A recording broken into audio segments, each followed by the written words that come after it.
Let's cover soccer tackling rules. A tackle is when a defending player successfully stops the ball's movement of an attacking player without committing a foul. This can be to slow the play or to completely dispossess the attacker by kicking the ball out of bounds. It is up to an official to determine whether the action was a foul or a tackle. There are a few different types of tackling in soccer. Number 1, slide tackles. This is where the defender slides in to stop the attacker. Slide tackles from behind are usually called a foul and result in a yellow or possibly even a red card. This is because it is considered a dangerous play. Also, the rules of slide tackling in soccer state that you shouldn't slide tackle with your studs facing up because this is a cardable offense. Number 2, poke tackles. This is simply poking the ball away from the attacker. Extend your leg and use the tip of your foot in order to kick the ball away. This helps halt the other team's forward progress and allows your team to get back in place. Be careful not to kick or trip your opponent because it'll be called a foul. Number 3, blocking tackles, and could you give this video a like? A block tackle is used when the player with the ball is coming directly towards you. You use the inside of one of your feet in order to block the ball in order to tackle the defender and take the ball away. To execute a block tackle, you must time it well. Extend your foot and keep it firm. Chances are that you and an opponent will kick the ball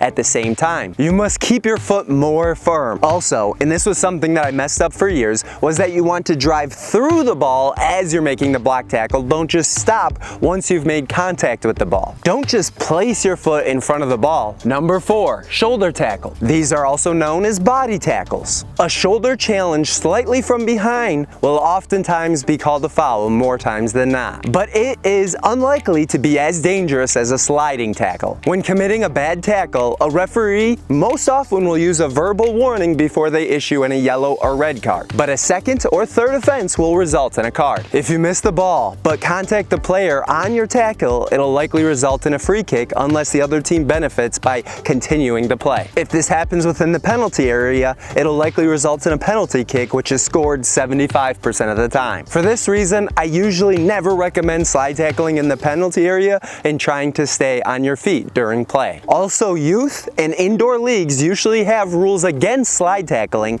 so make sure to check with your association first. According to the FIFA laws of the game, tackles can be careless and result in a free kick. They can be reckless, which warrants a yellow card. Also, a tackle can be considered dangerous and result in a red card. Remember, just because you made contact with the ball first doesn't mean that the challenge was fair. Per tackling rules in soccer, using the right tackle at the right time in the right context will result in you not getting a foul. When asking if a foul from a tackle should result in a direct or indirect free kick, consider this guideline. Anytime there's direct contact with the other team when you commit a foul, that results in a direct free kick. By the way, I'm Dylan Joseph, trainer and #1 best-selling Amazon author.